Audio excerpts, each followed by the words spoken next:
সবাই এই ভিডিওটা দেখবেন, মূর্খ বেডির কিছু কথা শুনে যাবেন। কতটা মূর্খ দল ওরা, চাটার গোষ্ঠী। এই ভিডিওটা দেখেন, তারপর আমি কিছু বলবো।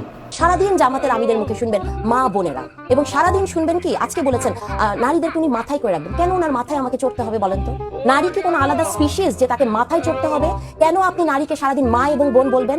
মানে আপনি যদি অ্যানথ্রোপোলজিক্যাল অ্যাসপেক্টে দেখেন, মা এবং বোন বলাটা এমন একটা জায়গা যে নারীকে ঘরের ভেতর রেখে ঘরের আঙ্গিকে সেই জায়গায় দেখা। আমি নারী তো চাই না উনি আমাকে মা এবং বোন হিসেবে দেখুক, উনি আমাকে একটা মানুষ হিসেবে দেখবেন। এবং আমরা সারাদিন রাত একটি রাজনৈতিক দল নারীকে মা এবং বোন বলে তাকে একটু গ্রিপের মধ্যে আনার চেষ্টা করে। এটি একটি রাজনৈতিক পরিভাষা হতে পারে না। হ্যাঁ, তারপরে আপনারাই বলেন ওকে কি বলে ডাকা উচিত?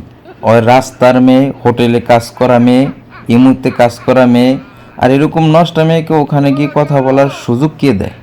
মা বোন যারা আছেন, এই মা বোনদের পাশে যাতে আমরা দাঁড়াতে পারি, মা বোনদের পাশে ইনশাআল্লাহ আল্লাহ রহম করলে বিএনপি যাতে আপনাদের পাশে দাঁড়িয়েছিলেন, সেই মা বোনরা শিক্ষা পেয়েছে, শিক্ষায় আজকে তারা শিক্ষিত হয়েছে।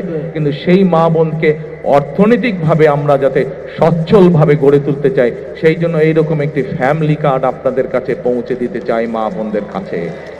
এইটাই বৈষম্য। যে জাতি তার মাকে সম্মান করে, আল্লাহ সেই জাতিকে সম্মানিত করেন। এখন বলবেন যে শিল্প মালিক বাঁচবে কেমনে, সরকারের কাজ হবে কেমনে? অবশ্যই হবে। চুরি করে সমাজ থেকে পকেট কেটে লুণ্ঠন করে যেই টাকা নিয়ে যায়, সেই টাকা যদি ফেরত আসে, সেই টাকা যদি সদ্ব্যবহার করা যায়, মাকে রানীর মর্যাদায় প্রতিষ্ঠিত করা হবে ইনশাআল্লাহ।